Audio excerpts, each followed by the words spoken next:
So the aim of the goal is to reduce my life points to 2,000 and then OTK my opponent. Sounds interesting. Let's check it out.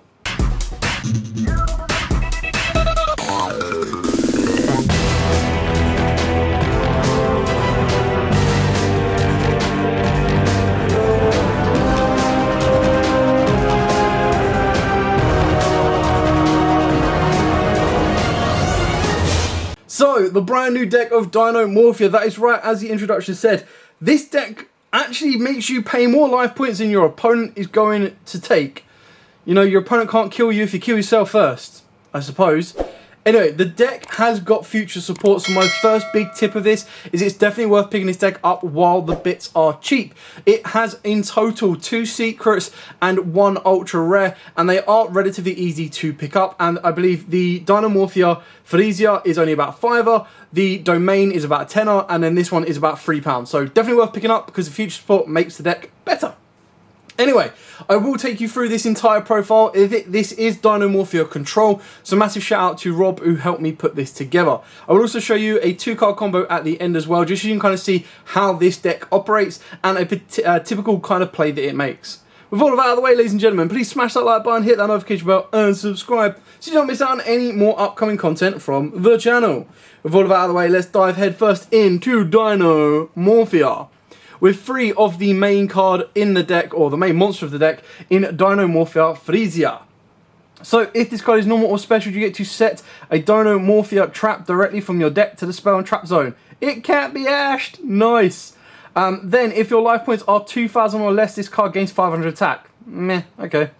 If this card is destroyed by battle or card effect, nice, Evas, like that. You can banish 1 trap card from the graveyard to special summon a level 4 or lower Dinomorphia monster from your graveyard, except itself. So, I would like to think this is going to mean that we're going to get more support because we currently only have 2 Dinomorphias from the main deck that are going to be level 4 or lower. The fusions are level 6s, so you're going to be looking around.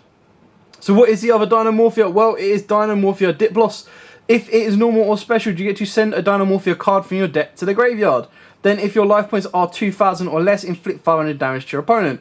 I mean, I would say that could be useful in time, but I doubt that's going to be the case. If this card is destroyed by battle or card effect, you banish 1 trap from the graveyard to special summon a level 4 or lower Dinomorphia monster from the grave, except himself. So at the moment it's kind of like a brother and sister bouncing back and forth, giving you the other one, but they do need to be in the grave already. Why is that important? Well, because in this particular build, I did say that it was Dino Control, but we do need to play a power engine as well for consistency. So, of course, they are dinos. You do play the best dino around in the form of Soul Eating Oviraptor. Why is this important? Well, this can actually help search you these, but 9 times out of 10, you're probably going to search out a baby, or you're going to be triggering off Lost World, and I'll get to how important Lost World is a little bit later on. Off of Oviraptor, of course, you can search yourself out a Miscellaneous. That is going to protect all of your plays going forward. It will also set up your Armador plays on top of that. Keeping in mind as well that these cards actually state if they are destroyed by battle or card effect. It doesn't say it needs to be on the field. So destroying these with a UCT or even an Archosaur will trigger their effects.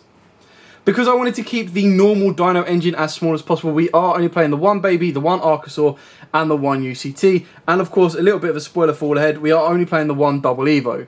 Now, I know this is a really weird ratio for normal dinos, but like I said, I didn't want to take away from this deck how we're going to control build with the Dinomorphias. And the only reason that we are playing this engine is as a supporting package in order to kind of get to our Dinomorphias and set them up. Now, what I mean by that is, Oviraptor, let's say you've opened up Oviraptor and Lost World. You activate Lost World, give your opponent a token, summon down Oviraptor. Oviraptor can then search out Misk, and then you then discard the Misk. Off the back of that, you then use Oviraptor's effect to target the token to destroy it. You destroy the 1 baby in the deck instead. By doing that, you then get to special summon out a Dino, which then can be Frisia. Frisia will then let you set one of your Dinomorphia Dinomorphia traps, and straight away you've already got a Miscellaneous in the graveyard that can banish to summon out the Archosaur. Archosaur could then pop a card and keep you going further, and that will ultimately lead you to Pill into UCT. You've still got the ability to link this off. You've got the rank 4 plays as well, depending on what trap you set, and then that trap can then ultimately lead you into your Ketagina, which is obviously going to be your main boss card from the extra deck. So you still need the power play cards, which is why we've gone this route as well. Moving on to the spells. Now with the spells itself, this comes down to budget and how much money you have available to you. If you only have access to extras, considering they are a massive fraction of the price of prosperities, then go with extras. It will adapt the extra deck quite a bit, and it is very luck based, because at the end of the day, you need to make sure you don't banish all of your fusion monsters, and you need to make sure that you still have your other dino monsters to still utilize the board. The best thing about that is the extra deck is not specifically widespread, so you can play multiples of specific cards without needing to worry too much. Then, of course, the best consistency card for dinos is Fossil Dig. Now, if you've opened up Lost World, you will go into an Overraptor, because like I've explained in the combo, it will still get you to your Phyresia. If you haven't opened up the ability to complete that combo, you will then just go for a Phyresia outright. And there is obviously the 2-card combo that I'll show you at the end. If you open up Phyresia with Alert or Domain, you're then going to be able to pretty much get 5 monsters during your opponent's turn, which is mad. And then you're going to lead into an OTK the next turn. Speaking of triple Lost World, why is this card so important? Well, if you wanted to, you could easily slide it in. Why it's so good? Well, straight away by activating this, not only do you make your opponent have to use Imperm really, really early in the turn, or they're not going to be able to use it at all, but it also stops you being Lightning Stormed, it also stops you being evenly matched, and it also stops you being completely blown out by cards that can just be activated from the hand without controlling any cards on the board. So by giving your opponent a token, not only do you protect your stuff from being targeted from that point on, you can then also protect and stop you being absolutely blown out by massive board wipes. So that kind of a very nice way, and a this little mini kind of protection as well as being a form of getting through your dinos. Then of course we've got the one called by the grave, because this deck, believe it or not, when it has a fusion trap card as strong as the Dinomorphia domain, it is going to have one of the biggest weaknesses around, being Ash Blossom. Speaking of, we are playing triple domain. I currently don't own a 3rd copy. I am looking to picking one up. But what makes this card so good is during the main phase, pay half your life points, fusion summon 1 Dinomorphia fusion monster from your extra deck, using monsters from your hand, deck, or field as material. When your opponent activates a card or effect while your life points are 2,000 or less, banish this card from the graveyard, and you do not take effect damage this turn. So, I mean, well, specifically, you take no effect damage from your opponent's card effects. So that effect to me is a little bit weak. I would have liked to have said you don't take any effect damage this entire turn. So then that would mean you can start activating your traps for free and everything like that, because one of the biggest weaknesses of a deck like this is you're putting yourself down to 2,000 life points in order to play the deck the way it needs to be played, and your opponent just needs to go, oh, cool, negate, and then punch you in the face. The worst thing about Domain as well is I'm pretty sure it pays the half the cost. So if you do that and they go, Ash, you just sit there going, okay then, and that can be very, very painful. We've then got triple Dynomorphia Alert. I would not be surprised if this gets a future OTS super. Like, this card's actually crazy good. So you pay half your life points to special on up to 2 Dynomorphia monsters from your graveyard whose total levels equal 8 or less. Then you cannot declare an attack with these cards this turn, and you can't special summon monsters for the rest of the turn except Dynomorphias. So this isn't the end of the world, because at the end of the day, what you're doing is you're doing this during your opponent's turn, or you're going to be able to bring back your fusion monsters. It is a shame at the moment that there isn't a level 2 Dynomorphia, because at the moment, if you're going to activate this, you can only bring back 1 fusion and nothing else. The idea is that you want to be bringing back your Phyresia and your Doppler, because they're going to be equaling up to level 8 and go from there. You also get an additional effect as well, is that can't declare an attack, and you cannot special summon monsters except Dynomorphias. I think it's for the rest of the turn, or you can't special summon for the rest of the turn except Dynomorphias. When your opponent activates a card or effect while your life points are 2,000 or less, you banish this card from the graveyard. You take no effect damage this turn by your opponent's effect. So again, it relies on your opponent to activate something to then banish it from the graveyard. So like, the graveyard banish effects aren't great. It would have been nice to like negate, banish and then negate, something like that. We've then gone with double Brute, and the reason I've gone with double Brute is because we've gone with triple Trap Trick. Now the way this kind of works is Trap Trick in theory can become any of these other ones. It can be a little bit risky, because this in theory would need to be the last trap card you activate, apart from the one you're trying to get to from the deck. So the idea is that you can activate these through the graveyard. You ideally want to go Domain to get into your Phyresia. Your Phyresia can then banish the Domain to then fuse again, and then you're going to be able to activate the Alert. So in theory, this is going to be trying to count as 6 Domains or 6 Alerts, but it can also count as 4 Brutes. If you want to, you can cut the trap trick down one and then put the brutes up. So the brute is you pay half your life points to destroy a Dinomorphia monster you control and one card your opponent controls. When your opponent activates a card or effect again in the graveyard while your life points are 2,000 less, you banish this and you don't take effect damage. Now, the reason this is kind of good is for the pure fact that your Dinomorphias, as we've already discovered, do float. But you still need the other counterpart into the graveyard. So it can be a bit of give and take. I'm not 100% set on this, but it is still very good to have that ability to float and pop one card your opponent controls. So that could be very, very important. Again, another card that I would not be surprised if it gets a foil upgrade is Dinomorphia Sonic. So when your opponent activates a spell or trap while this card is while you control a Dinomorphia monster, pay half your life points, negate the activation, and if you do, destroy that card. Then destroy one Dinomorphia monster you control. During damage calculation, while your life points are 2,000 or less, if you would take battle damage, you banish this card from the graveyard. You take no battle damage from that battle. Now, to me, that second effect is so much better and should be on all the other cards, but I think that's obviously exclusive to the counter traps. And the taking no damage is kind of important because when we get to the extra deck, you'll see that one of the Dynomorphia fusions actually say when it's on the board you don't pay to activate these effects. And the last card is 2 Judgment. You could play Strikes, but the reason I went with Judgments is because they will always be live. Like, there will be no point out in this entire game, even if you have, well, unless you have like 1 life point less. As long as you have 2 life points left, Judgment will always be active. And it does help you straight away by cutting your life points in half. It then means you're going to be able to get into that 2,000 life point bracket a lot quicker and easier. And that's the idea. The control deck is to set back row, pass, try and control your opponent so they don't get to play, and then go off during their main phase 2, and then build off from there to then OTK them the next turn. So that's it for the main deck. It's currently sitting at 41 cards. Like I said, right now, most of this is relatively cheap. Like, there's not really anything here that's going to be like, oh, holy crap, that's well expensive. When these are sitting at like 5 each, not the Starlight, obviously. When these are sitting at like £5 each, it's definitely worth picking up because if you're a Dino player fan, or if you just want to try a deck that is a little bit different for casual play, you can build the entire deck really, really cheaply. So definitely worth picking up. Moving on to the extra deck, we've got triple Dinomorphia Kentagina. This card makes me laugh a little bit because it requires 2 Dinomorphia monsters with different names, and again, at the moment, unless you start including the fusions on the field, the ones coming from the deck is only going to be 2 of them. It loses attack equal to your life points, so it's never going to be 4,000 attack unless you negate its effects. Like, how silly is that?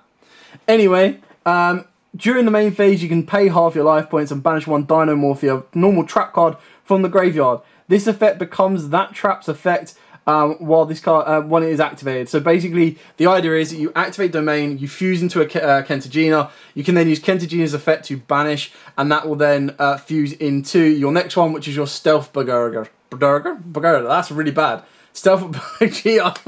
Lol. Basically, go into the Pterodactyl. Again, 2 Dinomorphia monsters with different names. While your life points are 2,000 or less, you do not pay life points to activate trap cards or Dinomorphia monster effects. So you can activate Judgment, Strikes, Warnings for free. You can only use each of the following effects once per turn. When your opponent activates a monster effect, quick effect, you inflict damage to your opponent equal to that monster's original attack. If this card is destroyed by battle or card effect, you can special summon 1 level 4 or lower Dinomorphia from your graveyard. So it's a really cool card. You can see that it's more kind of protective than this one. This is your aggressor. But like I said, you'll kind of want to be floating around 2,000 life points. It's very rare that you want to be going lower than that. So this will always be like a 2k beta. But the idea is that off the back of this, you're going to be able to go into like your rank 4s with the amount of times you can get your Teresa and the Doppler out of the graveyard or out of the deck and go from there. Moving on to the XYZs, we are playing triple Lagia. You can play triple Dolka if you want. That is entirely up to you. Mainly because we're playing triple of these, the idea is because of Extrav. If you do switch over to Prosperity, you could then arguably start putting in other cards. Another card that is a really nice tech, in theory, is the Dark Charmer, because it's a dark, and it just requires you to have 2 monsters, including a dark monster. It doesn't need to be a dark spellcaster. Why is that important? Well, because all of our cards in our main deck, or all of our monsters in the main deck, apart from Misk, Baby, and UCT, are all darks. So what you can do off the back of that is you can go into him, and if you were to play something like a Fet Veiler, you could then well, not even need to do effect value, to be honest. As long as your opponent's got a dark, you use the dark effect to revive a dark from your opponent's graveyard. How many times am I going to say dark? You can then link that into Selene, and you're going to have spell cards, because you're playing the Lost World version with the Extrav and the Terraforming. You're going to then be able to bring back the Dark Charmer and try and build up from there. Let me just double check. I think Selene puts in defense, so ignore that bit. But as long as you can bring back a spellcast, it's just an interesting option.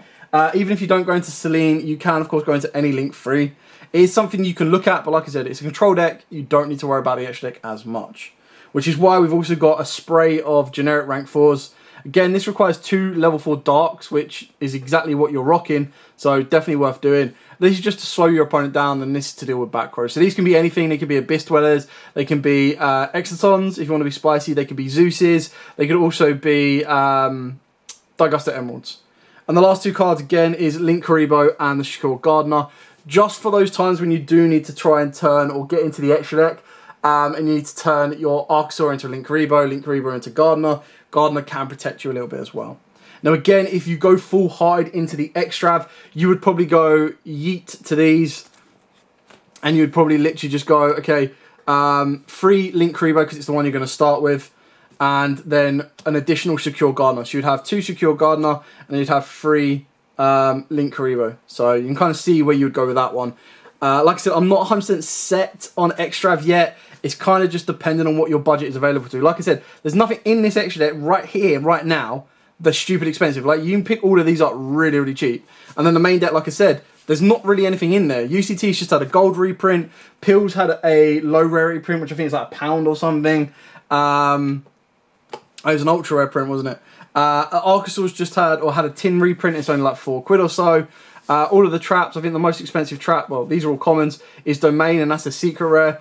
And then you look at the rest as well, there's nothing in here that's going to make you go, oh, that's a like £15, £20 card and I need to get free of it. It is all relatively self-contained, which I really, really like.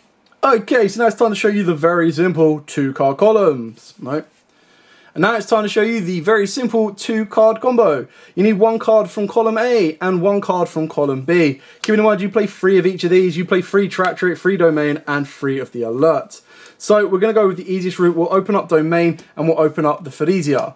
You're going to set the Domain, you're going to normal summon the Freesia. Either way around, it doesn't really matter. Freesia's effect will then go to set the missing card, whether it be Alert or Domain. You're going to pass your opponent's turn. During your opponent's main phase, probably ideally main phase 2, unless you're absolutely in the position where you need to activate it early, you're going to activate your Domain. You're going to pay half your life points, taking you down from 8,000 life points to 4,000 life points, and you're going to send the Freesia and the Diplos from the deck to the grave. That will then allow you to fusion summon out your Kintagina. Kintagina obviously has the quick effect to banish the Domain from the graveyard to again conduct the same fusion summon, and this time you want to bring out your Predadactyl or your Pterodactyl and go from there. Now, I believe you still need to trigger the effect of sending from deck to the grave, because the sending from deck to the grave is not a cost. It's paying the life points is in fact the cost. So you will at that point go through all of the Freesias. Keep that in mind. Now, the best thing about this as well is you don't need to pay life points to activate your traps, because you will be at 2,000 life points or less. So you're going to activate the Alert, and what that is going to allow you to do is bring back 2 from the graveyard that have equal up to level 8s. So you can go back to your Diplos, you can go into the Freesia. Freesia will then trigger her effect, and Diplos will also trigger his effect. So with Freesia, you want to set the counter trap just to make sure you're protected from spells and traps during the next turn. Your Diplos will then send the Brute, because then it means during your main phase, you can then use your Kintagina to pop a card and float a card. Keep in mind as well, your Diplos will burn your opponent for 500 damage because your life points are 2,000 or less, so they are currently on 7,500. Then moving into your turn, no matter what you draw, doesn't really matter. If you've got a Dino card, if you get into like an Overactor, you're even better positioned. What you want to do here is you then want to make any rank 4 that can automatically detach a material.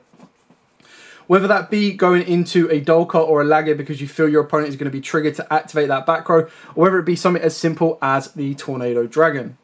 Keep in mind as well, what you want to do is you want to make sure that you put the Diplos into the graveyard, or you're going to be overlaying 2 Freesias into here, and you're going to keep the Diplos on the board and basically pop it back. You want to make sure that whatever card you're about to pop, using the Kentagina's effect, will bring back the other component. And what I mean by that is you can use Kentagina's effect.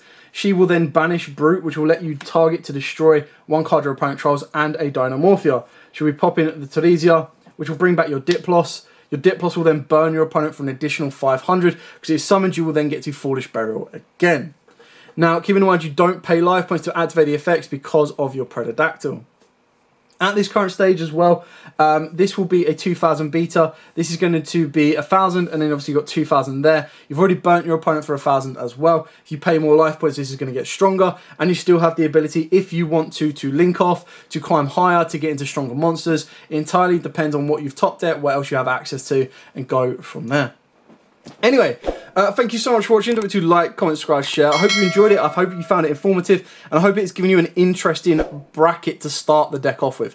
Like I said, this is not perfected as of yet, but I do feel that it is one of the strongest hybrid versions around, because it does balance the control with the consistency with the power plays of Overraptor into UCT. And it's one of the ones where it's like, okay, well, if you've got 2000 life points left and your opponent's cleared you off, all you need to do is get to UCT, whether it be by top decking it, whether it be by searching off of Overraptor, or summoning out of the pill. You summon that bad boy down, and he is causing your opponent so many issues. It's crazy. He can win games on his own. It's absolutely mad. Anyway, thank you so much for watching. As absolutely always, guys, stay safe. And of course, happy dueling.